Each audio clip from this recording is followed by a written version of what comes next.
course, defender of the faith. There was a time, I mean, was it in the early 90s when the then Prince Charles put forward the idea that his coronation... There's another Helen, don't know any other Helens. It's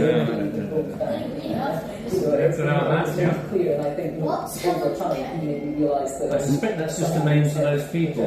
That was not necessarily the most appropriate approach. No, but I think it was an aspiration when he said it was back in 1994. Well, yeah, how many years was that? Maybe 30 years. It was, That's quite a good view. It was how he viewed the role. And actually, the late Queen articulated that herself in 2012, the Diamond Jubilee. She made a speech to faith leaders at Lambeth Palace, and she talked about how she felt that the monarch had a duty to protect.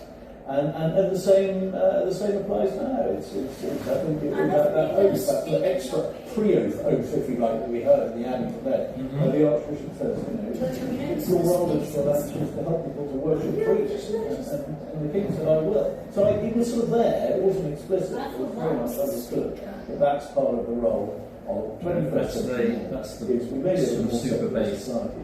That's where you get the leech sounds and the everybody of any faith and none to think as they wish. And David, do you think, in terms of a modern monarchy, and of course the House of Windsor has managed to survive because it's very good at changing incrementally, slowly, taking the mood, seeing what's acceptable, seeing what's not. Our king, our new king, do you think he gets it? Do you think he has a sense of how to propel monarchy forward? More countries' flags. They'll be happy to see that. We have to remember he knew he was a Prince of Wales, and things he felt able to say that he couldn't say now.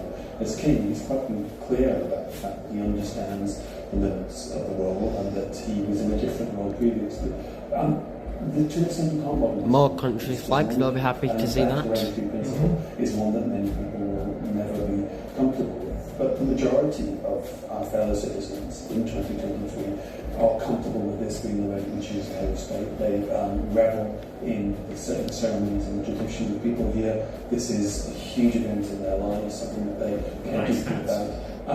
The challenge, I think, is to reach out to the people who aren't just obsessed with history and tradition like myself, who aren't here because they love the monarchy. A lot of people just feel sort of neutral about the monarchy. Not that they're opposed to it or they're desperate for it to become a republic. They just don't feel very much. And that's a potential. I can see a good view coming along. Find a way of being a monarch and being a monarchy that reaches out to them. Robert, what are your thoughts on that? I think David's absolutely right. I mean, I think the greatest threat to a modern monarchy is not going to be a mob storming the palace. It's relevance rather irrelevance. Yes, indifference and then irrelevance. You don't know whether they will come out to do a final wave. I don't know, but I'm quite happy in a few minutes to go upstairs. Just got to keep at it. And it's not about Well, they're moving up towards the palace, but people at the back won't have seen much of it. But it's not looking as if they'll do another appearance, but it's on their way there to say around the world. I know it's in Germany the other day. You saw how he went down there. When he addressed the German Parliament in German, that made an impact. It goes back to this point. I think it does start this punch slightly above its weight. We are, as David says, most people are entirely happy with this constitutional arrangement. It may not make sense, but it's the one that we have, and we're very proud of it. But it's got to learn its skin. Probably the camera. He knows that. The complacency is something we're not going to see. It was so interesting. Just the day after his mother died, the day after the Queen's death, more countries' flags. Slightly sort of lost. He was right on it, addressing the nation. We didn't hear from Elizabeth II. She didn't address the people for 10 months. She came until the Christmas broadcast. He was doing it right away. He was immediately off the ground, touring the country, going to the home nations. He is. I've said it before. He's a king. Good taste, black and white. Just be careful nobody treads in the chocolates. We don't want that going into the carpet. Well, his wife has said the thing about him is he wants to save the world. He is somebody who is propelled by that need to make change. I mean, on the one hand, you can say, well, that's admirable. On the other hand, you can say he's given himself quite a job there. Well, the world certainly needs saving. There's no question about that. I'd like to think that he'll find ways of modernising the world. I'd like to think he'll find ways of reaching out to people who have had a difference. I've already said the difference is the ultimate kryptonite for a monarchy. But I do think it's a challenge, and I think we need to recognise that one of the great strengths that they have is that many people look at politics and they think, well, maybe this is a more balanced way of representing a wider cross-section of the population. We've had a year with 3 prime ministers. We've not made the best case for an alternative over the last few months. So I think we have to wish him well and hope that there are ways of modernising and that he's capable of finding them. Well, let's stop. Sorry, yes. Well, so that reminded me of a very good point, David. There was a rather good tweet in that extraordinary week. Someone said, there's a pint of milk in my fridge. It's seen 2 prime ministers and 2 monarchs, and it's still going strong. And you just thought, actually, there is something to be said. You know, a country that can change its head of state and its head of government in 3 days. It happened in 3 days without an angry word, without a shot being fired, without any sort of unrest or disorder, let alone riots. You know, there is something to be said for that stability, that continuity. And you do, I've sort of noticed it over the years, we've travelling around the world with the royal family, they do represent Okay, that sounds even better. Particularly in countries that have all this turmoil, and they look at what that over there represents, and they're they're quite envious actually. But the case that is put also is that, yes, and one might decry the current state of politics either here or anywhere else in the world, given the state that many places are in, is that in having a monarchy, it is something that floats above it, and therefore people can automatically, not necessarily respect one monarch or another, but respect the fact that we have it there, that it feels solid and it doesn't feel that it's dropping around in the gutter for our votes. And the politicians are having a punch up, or there's a great turmoil over the road, or there's an interregnum electorate, we're in a hung parliament situation, whatever it might be. At least the people know that things are, all those arms of the state, they don't owe their allegiance to whoever's in the return. They owe their allegiance to a different entity that's not going anywhere. And that is, it's not something we think about every day, but it's there, and I think it's part of that sense of continuity and stability that we may take for granted. We may only register it subconsciously, but at least we feel that everything's going to work okay. David, I'm sure that I think it shows in the students that hopefully we will see a lot more. But I think it's also not historically aberrant. Monarchs are often realise that one of their ways of legitimising their role, of centering themselves in that conversation, is to be aware of inequality in a hereditary system, being aware of the disadvantage that many people are born into. I think is a natural response. Queen Victoria raised a huge amount of money for charity during the Irish famine. There's this.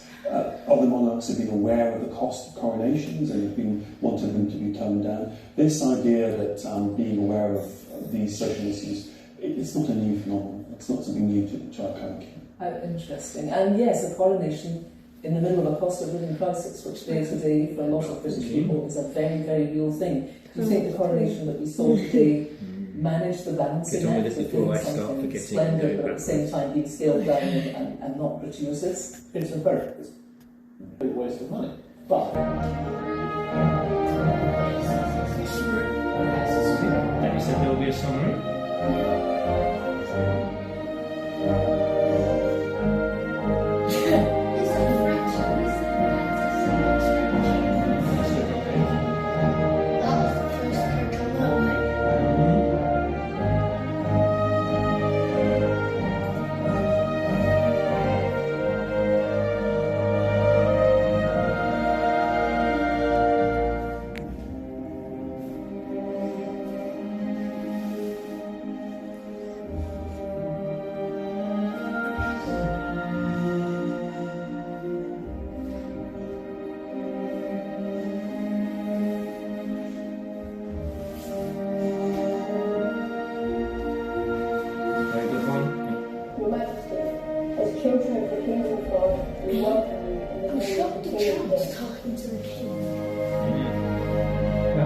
Children should not speak unless they're spoken to.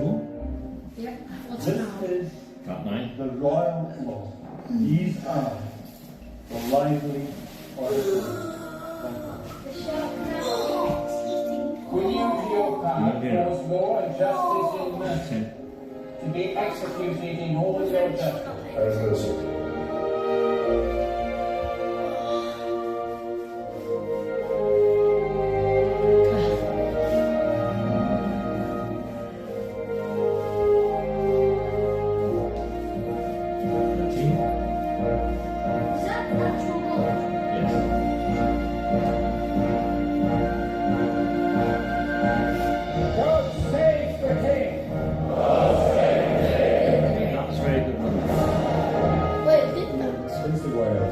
Pledge my loyalty to you. Page 50.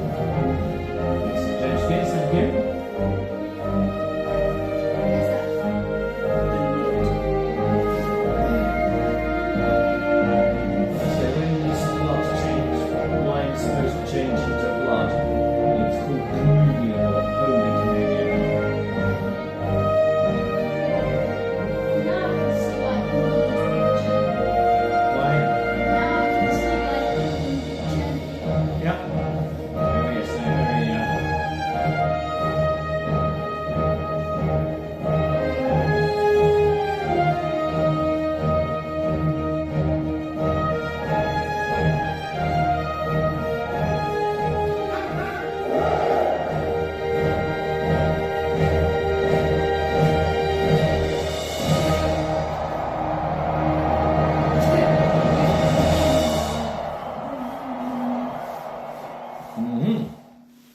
I think it's ended.